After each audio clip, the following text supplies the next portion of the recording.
Hi, this is Leslie Maddox, and today I'm going to share with you a quick review of this U.S.A. Constitution activity book, along with my recommendations and best tips.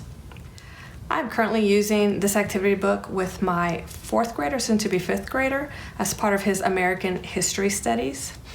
We're using it pretty much as a fun diversion from his typical history studies. And so I'm using this to reinforce what he has learned and also to learn a few new things that I have not covered in another way.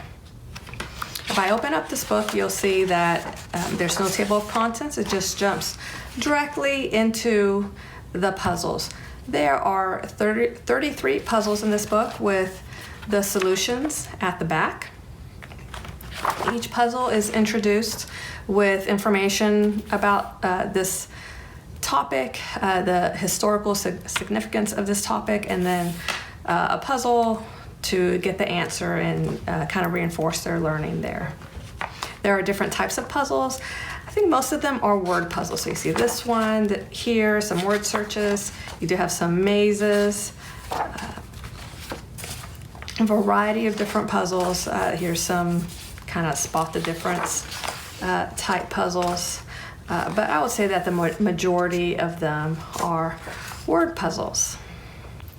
Teacher prep for this book will largely depend on how you want to use it.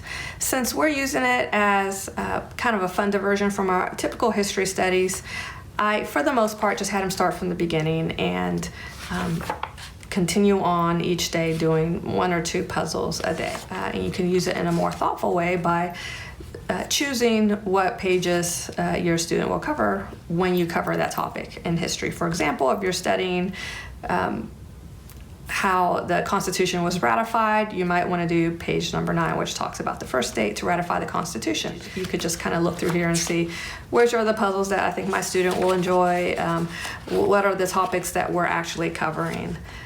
So you could use it in that way.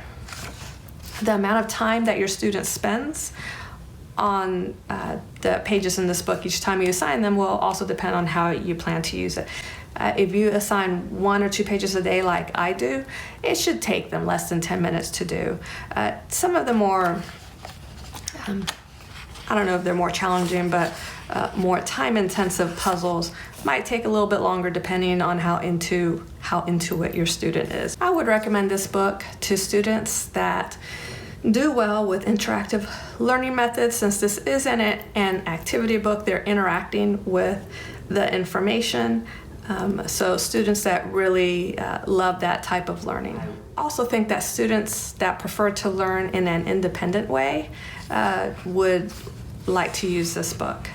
Where they don't like group learning, they're distracted, or they don't enjoy one-on-one learning, and they just want to sit and learn by themselves. A student like that might really like this book. Also, students that love puzzles and games would really like this book. I would also recommend this book to students that are reading on at least a 4th grade reading level.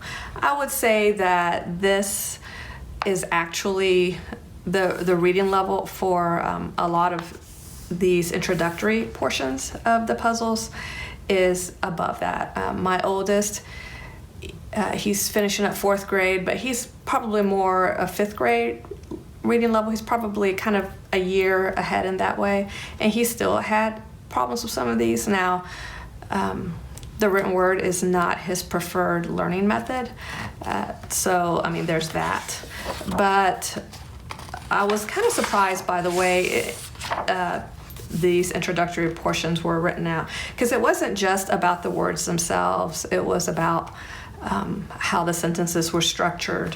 I felt that my son had difficulty with some of that, and that was a little bit frustrating. So, you'll have to kind of judge for yourself. What I ended up doing was have him read the introduction to me, and I would check for understanding from him, and just to make sure that he wasn't just doing a puzzle without knowing what the whole page was about. I would not recommend this book for students that do not learn well with interactive learning methods.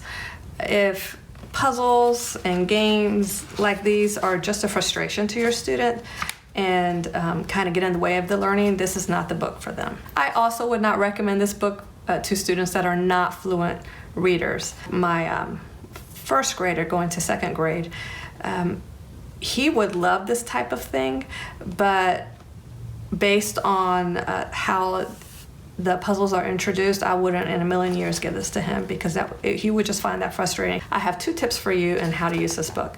My first tip is to check for understanding on each of these pages. I initially started off just assigning the pages to my son, but then when I would ask him, what did you learn on that page? He really couldn't tell me, and which meant it was just kind of a waste of time. So I made sure each day to go over this introductory section with him, and then after he was done with the puzzle, to go ahead and kind of tell me what he learned. And I would ask questions and make sure he really understood it wasn't just repeating what was said in the introduction. So check for understanding, so that you're not wasting your time and you're not wasting your students' time with this, that they're really kind of getting something out of it. My second tip is to know why you're using this workbook. Since we use it to learn about U.S. history, I help my son if he's struggling with an activity. The purpose of this workbook for me is not critical thinking. We cover things like that in other ways. It's not, the purpose of this book to me is not to make sure that he does a puzzle by himself.